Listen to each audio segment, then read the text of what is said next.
Alright. Energy and work. So let's review the different types of energy. Does y'all remember the definition of energy? It's defined as the ability to do work. Another thing is the ability to cause change.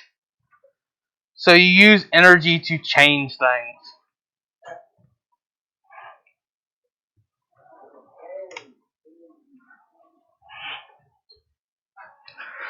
So let's look at the various types of energy.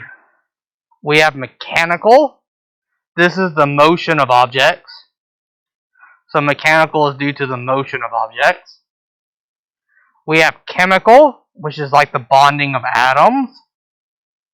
We have heat or thermal. They're used interchangeably. Thermal energy is the same thing as heat energy. It's due to the internal motion of particles. We have electrical, also electromechanical. Yes. And put your mask on properly. Yes. So electrical includes motion of electrical charges. Electromechanical includes the whole spectrum of electricity and light. We have nuclear, which is changes in the nucleus. And all of the energy is measured in joules.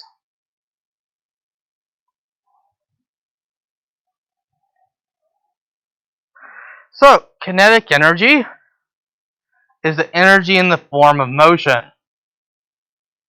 It depends on mass and velocity. Its equation is 1/2 mass times velocity squared.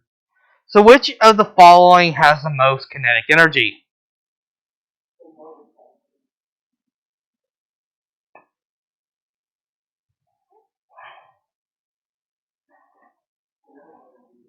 One half mass times velocity squared.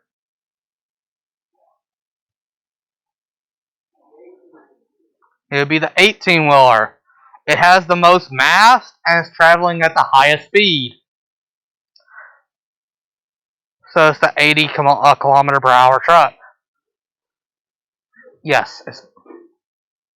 So which one has the least kinetic energy? Yes. So the 50 kilometer per hour motorcycle. We also have potential energy. It's stored energy, and it depends on the position or configuration of the object. So which boulder has the highest gravitational potential energy? The one on top. What other ways can an object store energy? Michael, put your mask on. Thomas, put it on properly.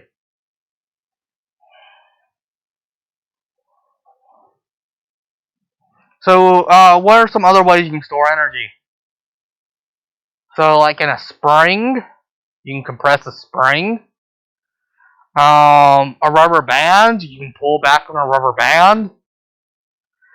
You can store it in chemical bonds, like a gasoline. So, work.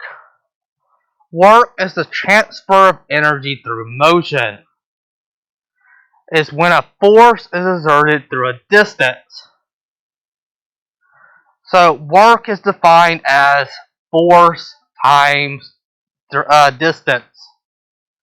Work is measured in joules, force is measured in newtons, and distance is measured in meters. So another way of writing joules is equal to a newton times a meter, and a newton is equal to a kilogram times a meter per second squared. So another way of saying joules is a kilogram times meter squared per second squared. Note, this is very important. Distance must be in the same direction as force. So, for example, if you were to push down on a box. So if someone asks you to move a box to the office, and you sit there and push it down into the ground, and the box isn't moving. So, and you're trying to move it to the office. How much work have you done? None. So let's say that a car is moving forward, so the direction is in the forward direction. And then you press down on the car as it's moving by. Note that because the force is down and the direction the car is moving is to the side, these are not the same directions. So you don't do any work on the car. So in order for work to be done, the force and direction have to be in the same direction. Or force and distance have to be in the same direction. For example, if you push a car forward and it moves in the forward direction, then the direction of the distance is the same as the direction of the force. You can also have negative. So for example, if a box is sliding forward and you press a force in the opposite direction, these are the same direction, just one's negative and one's not. So they have to be parallel. That's the better way of thinking of it. The force and direction have to be parallel to each other in order for work to be counted. If they're perpendicular to each other, then work is 0. Does that make sense? So let's do an example. Brett's backpack weighs 30 newtons. How much work is done on the backpack when he lifts it 1.5 meters from the floor to his back? So we have to think, are these in the same direction? If you lift up on the bag, does the backpack move in either up or down? In a parallel direction? Yes. So work is going to have some value. So we're given that the force is 30 newtons, the distance is 1.5 meters, and we can use and solve for work. We can make a triangle out of it. Work is equal to force times distance. Because they're parallel to each other, we can use this to figure it out. Work is equal to force times distance, so we just multiply them together, and the work is 45 joules.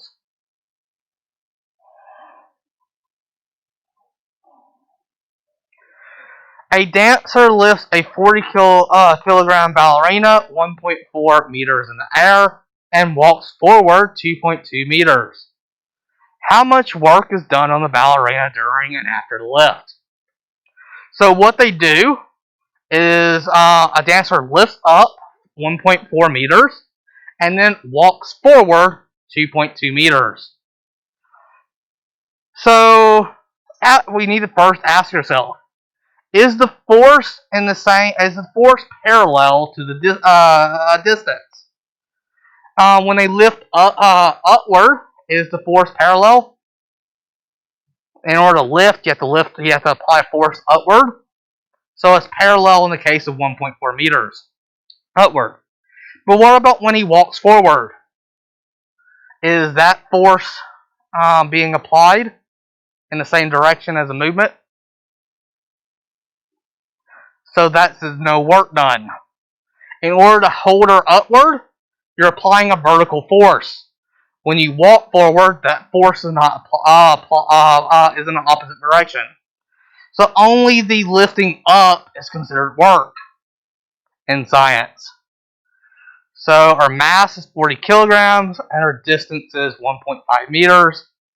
We also have 2.2 meters after lifting. So when solving, so in order to get force, we need to apply F equals ma. So the force would be equal. I've been using 10 meters per second. The value is closer to 9.8. So doing F equals ma, we can get a force of 392 newtons.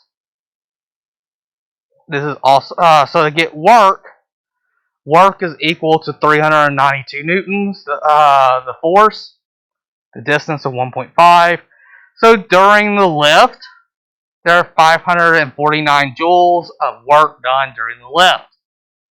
But note, there is no work after lift because distance is not in the same direction as force. So be very careful when doing these problems, or problems like these, that you always check to see if force and direction are parallel, if they're in similar directions. Because the lift is vertical, and the direction of movement when you walk forward is horizontal, they're not in the same direction. Which gives us law of conservation of energy. Energy may change forms, but it cannot be created or destroyed under ordinary conditions.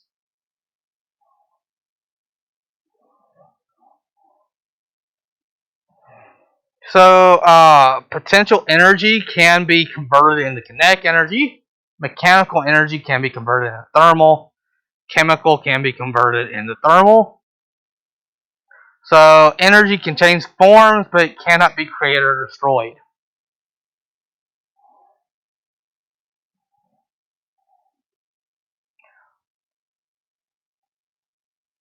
Let's see.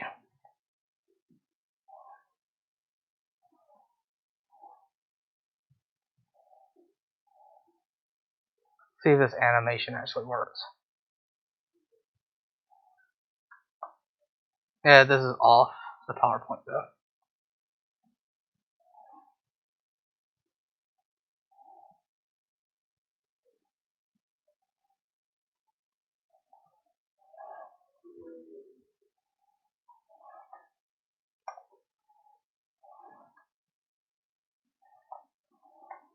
Can y'all see this? So as the pendulum swings upward, it gains gravitational potential energy, and it slows down. So it kind of stops at the top temporarily. As it moves down, it gets faster. So the speed down here is way faster than the speed up here.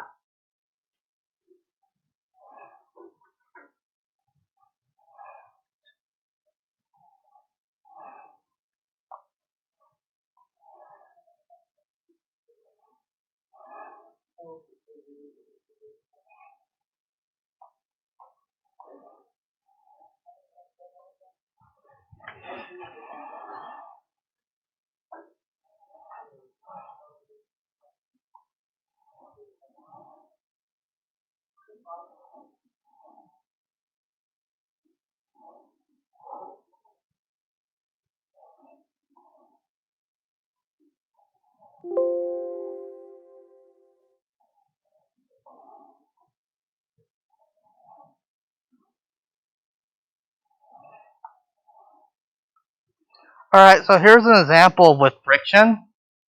So friction causes, let me restart it. So with friction, some of the kinetic energy and gravitational potential energy is being converted into heat. Note, without friction, nothing ever slows down.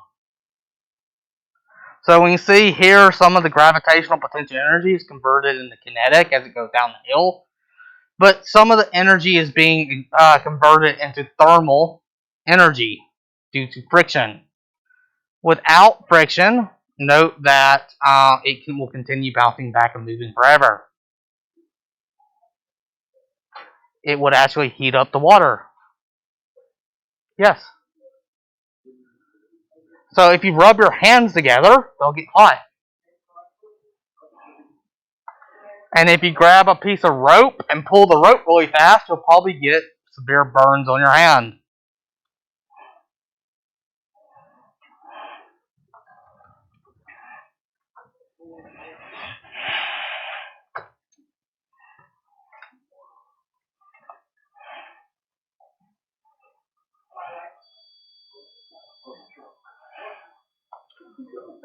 Alright, so let's work out some examples.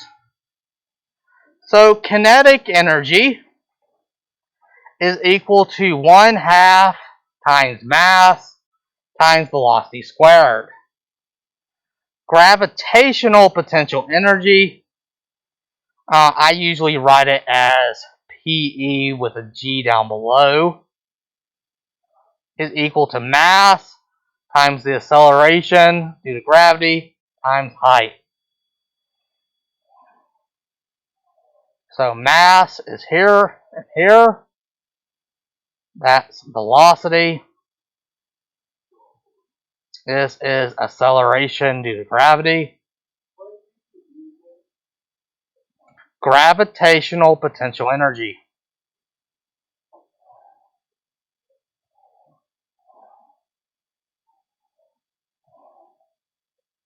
And this is height.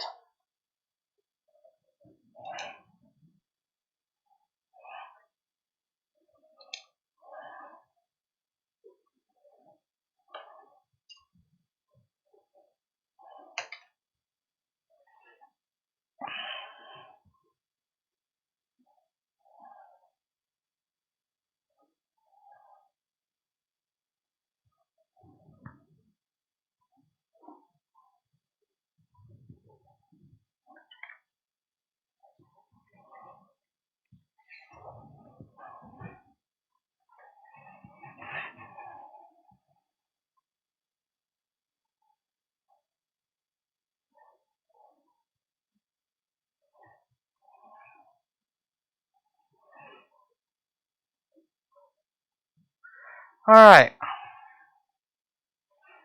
So let's work on an example. Let's suppose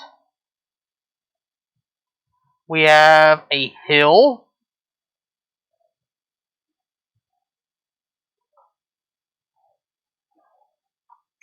and let's say that we have a ball on top that is not moving, so it's at rest.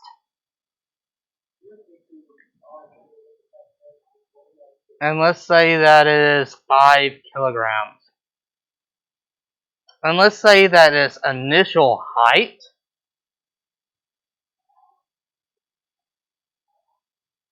so its height is 10 meters. And let's let lowercase g in this class be 10 meters per second squared. How much potential energy does it have here? So how much gravitational potential energy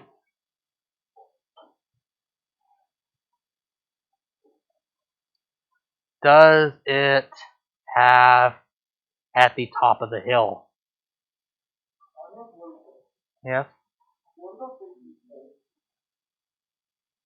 I don't know. Put your mask on.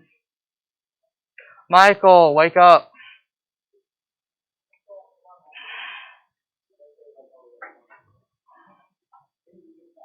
So how much gravitational potential energy does it have at the top of the hill? So we know that gravitational potential energy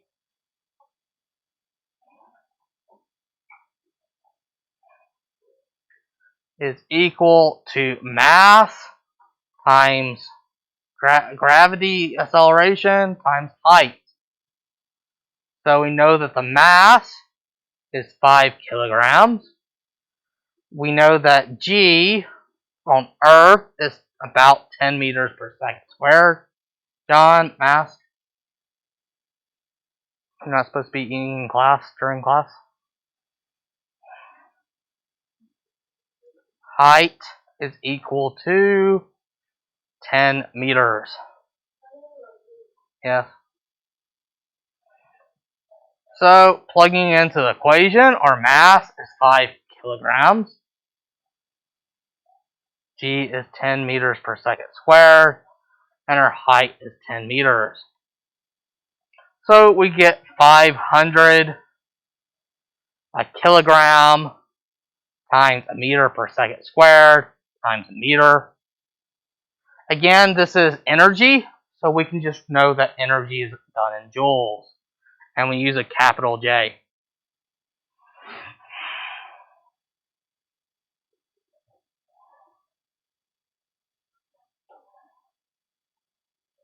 My question is now, What speed...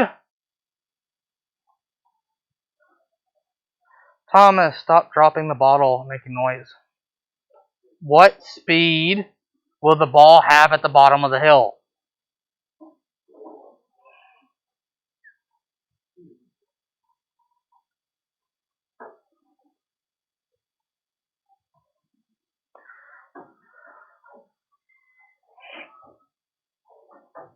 So if you were to roll a ball down the hill, it will start gaining some kinetic energy. So once it comes down the hill, it'll start moving at some velocity v, and so it'll have some kinetic energy. That kinetic energy has to come from gravitational potential energy. It has to get this energy from gravitational potential energy. So we know that all the kinetic energy has to equal the gravitational potential energy at the beginning. So we can do it before. So let me do it like this. So before, the total energy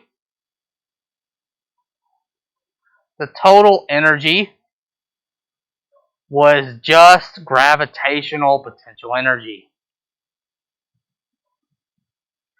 Afterward, when it reaches the bottom of the hill,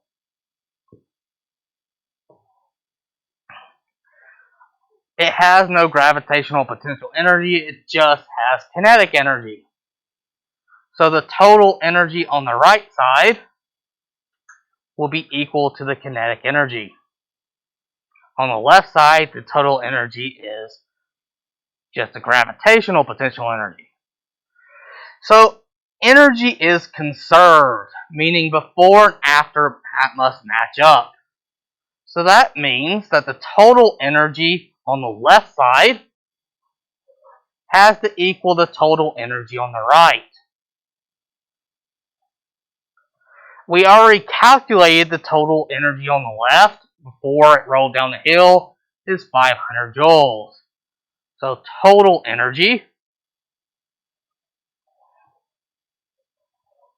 is equal to 500 joules because we already calculated it. So that means we can write the equation. 500 joules is equal to the kinetic energy 1/2 times mass times velocity squared.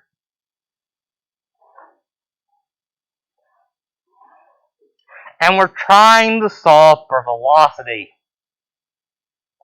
I will end up giving you a list of equations, but to solve for velocity would just be equal to the square root of 2 times this value divided by the mass, and the mass was 5 kilograms.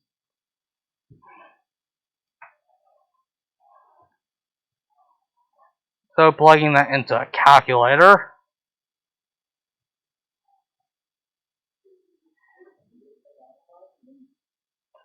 $14.1421.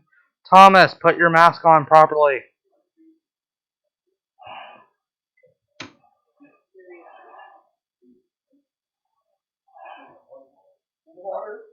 Close the bottle up and put your mask on properly.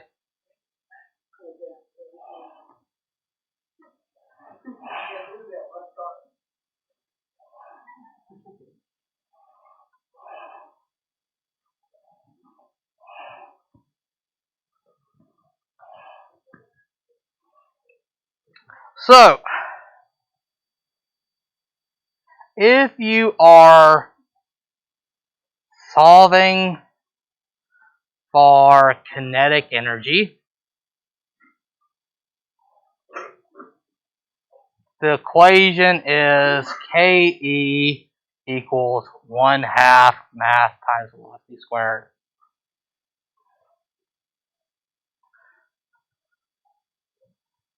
if you are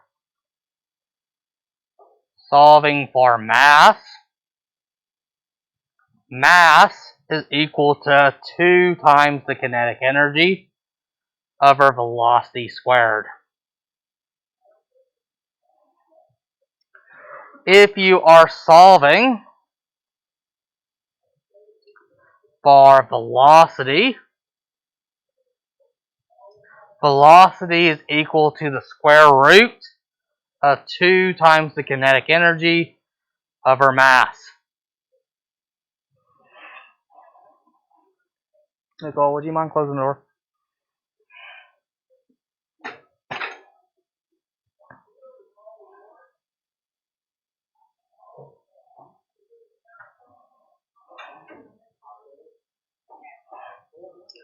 A moving box has a speed of 10 meters per second and has 1,000 joules of kinetic energy. What is the mass of the box?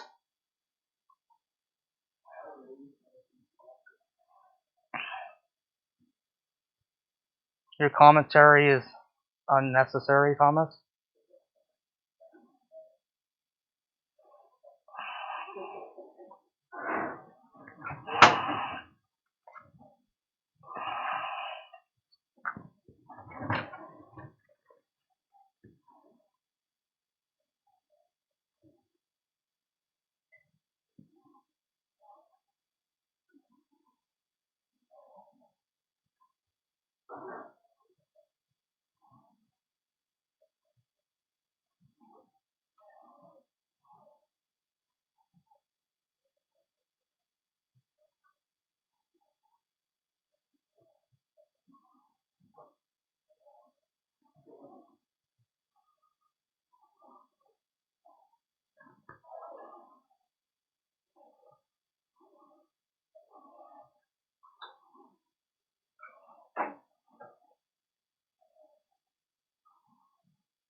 Go to the office.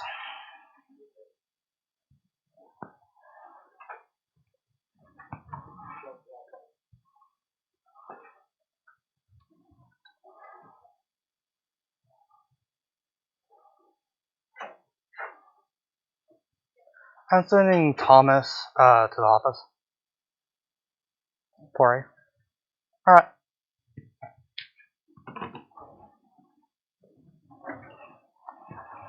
Alright. So a moving box has a speed of 10 meters per second and has 1,000 joules of kinetic energy. What is the mass of the box?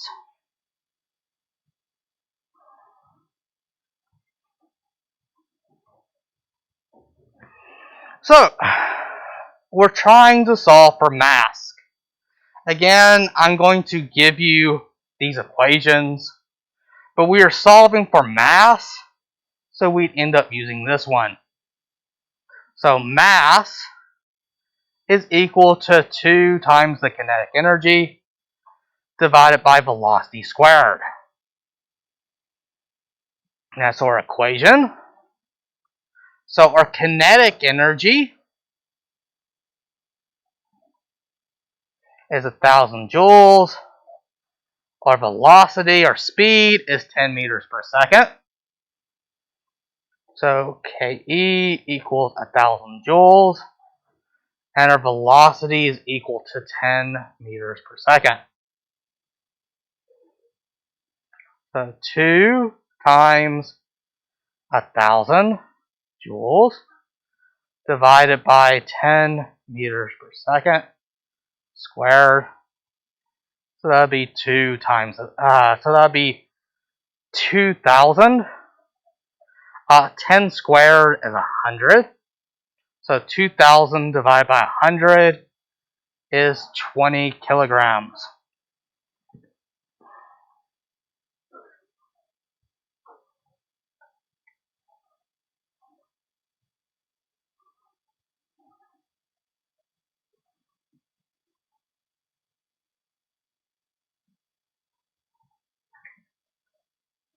Makes sense? When it rings, same time as yesterday.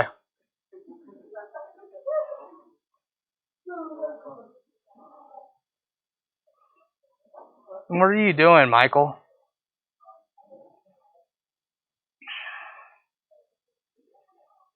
Y'all cool it? By the way, for the remote learners, here's the code word.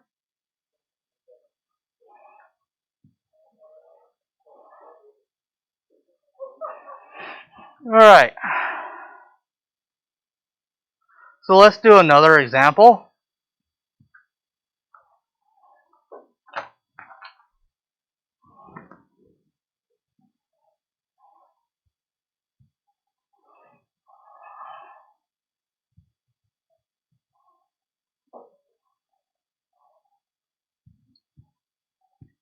Suppose a box has 500 joules of kinetic energy.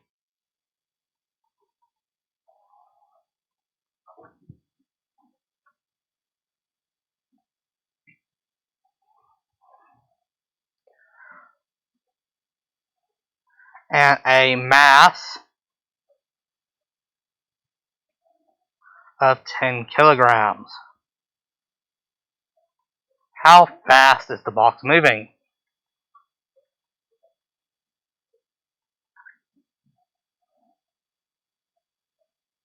So again, we look at our list of equations.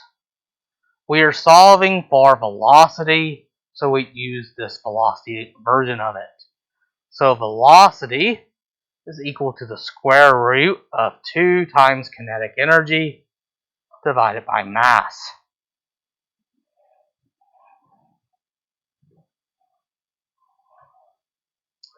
So our kinetic energy is equal to 500 joules,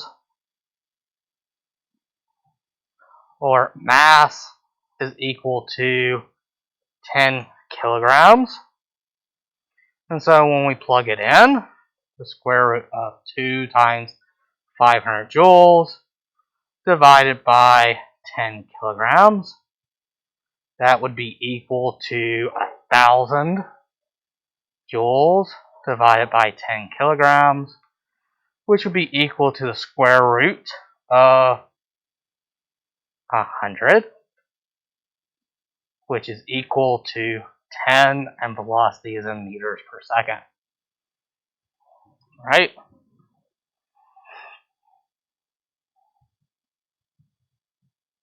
So another way of stating this is if a 10 kilogram box was moving at 10 meters per second, you would have a kinetic energy of 500 joules. It might be good, especially on a test, to actually verify this to make sure you put this in the calculator correctly. You can do 1/2 times mass times velocity squared. That should equal your kinetic energy. So if you calculate the velocity correctly, if you put in 1/2 times 10 times 10 squared, 10 times 1/2 is 5, 10 squared is 100, and that gives you 500 joules, which is what the problem said. So it might be good to check your work. Yes, so joules is the unit of kinetic energy and of work.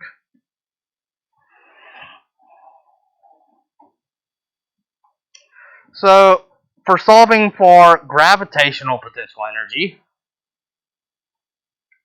so gravitational potential energy is equal to mgh. So if you are solving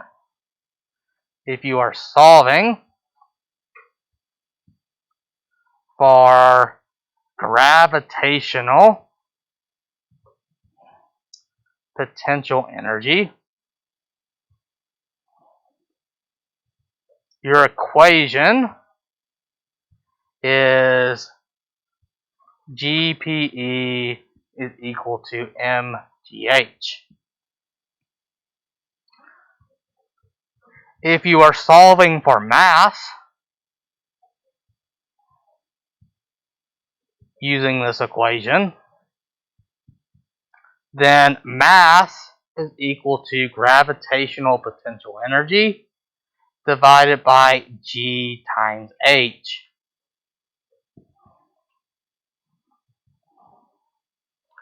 If you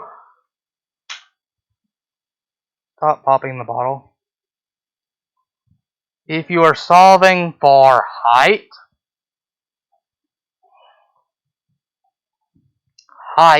is equal to GPE divided by m times g. And if you are solving for acceleration, g is equal to GPE divided by mass times height. If you knew algebra, you could just solve for all this using algebra.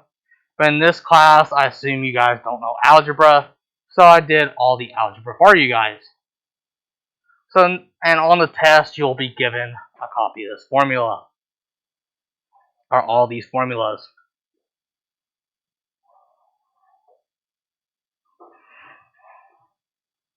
So, let's do an example.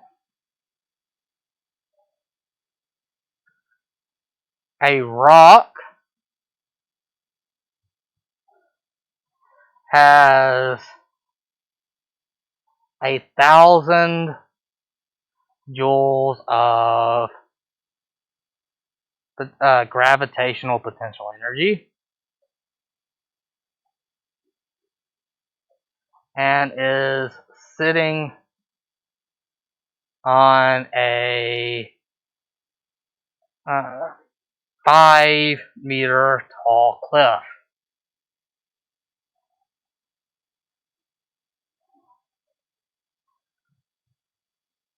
What is the mass of the rock?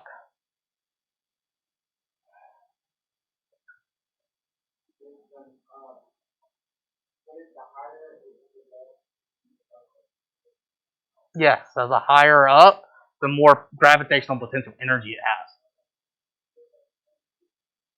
Oh, yeah, so there's more greater force, but this is energy.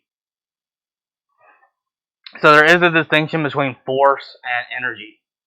So if you're on the surface, yes, the force is stronger. However, you can't be pulled any closer down to the core of the Earth because the Earth stops you. Versus if you're on top of a skyscraper, yes, gravity will very, very slightly be less force on you. But if you take a step off, all that potential energy is going to pull and be converted into kinetic energy, and you're going to fall down at a very high speed before hitting the ground. So in these problems, if it doesn't state it, we can assume gravity on Earth is 10 meters per second squared. So assume G equals 10 meters per second squared. And our gravitational potential energy is equal to 1,000 joules. Our height is 5 meters. And our equation, since we are looking for mass, we would select this equation right here. Mass is equal to the gravitational potential energy divided by G times H.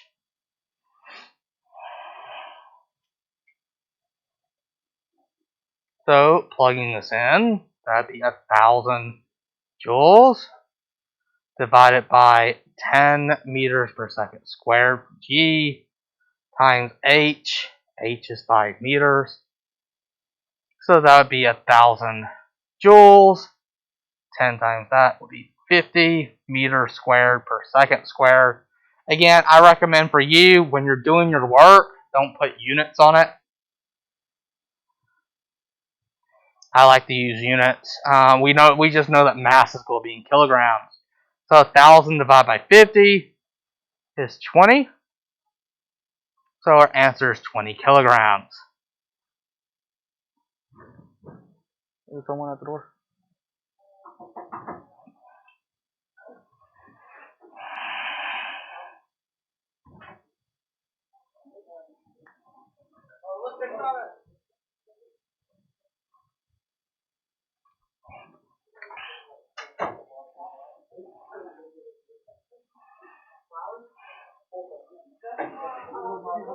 Alright, y'all quiet down.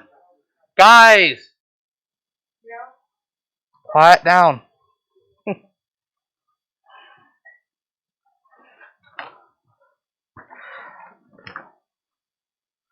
So,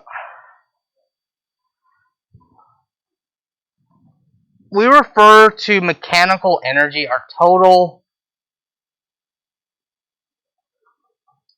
mechanical energy, as being equal to the sum of kinetic energy and potential energy.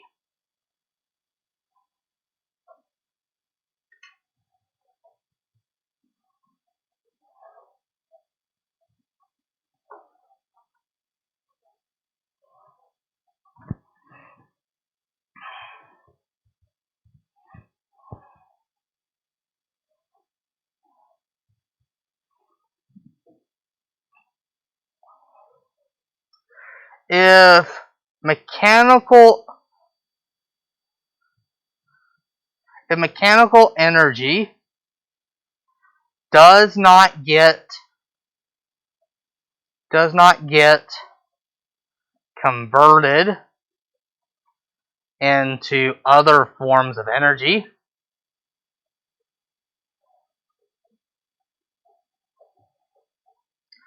such as thermal energy from friction,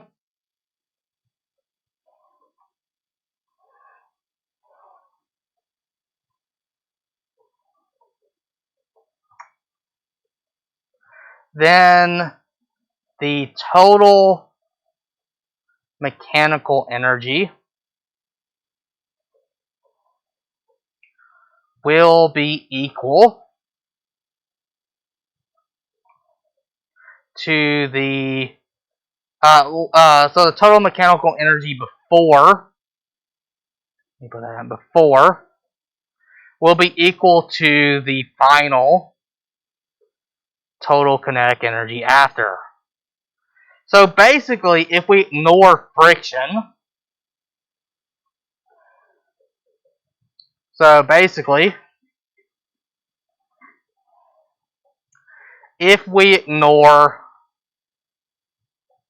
friction, total mechanical energy is constant.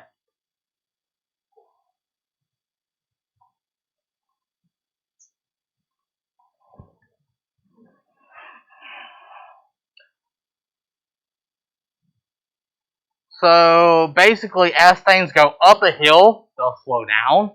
As they go down a hill, they'll speed up. But the total mechanical energy, its kinetic energy plus its potential energy, will stay constant. So in that first example I did with the box sliding down the hill, we can look at the total mechanical energy on the left and set it equal to the total mechanical energy on the right.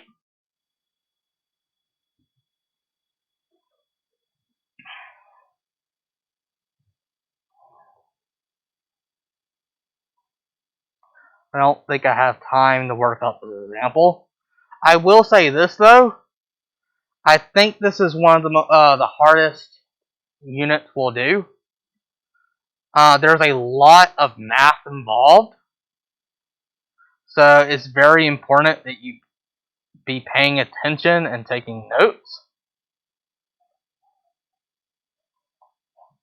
because it's going to involve a lot of math.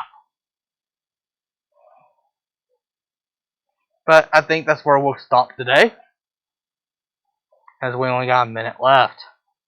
Y'all remain seated at your desk. Wait until the bell rings. And put your mask on, Amanda.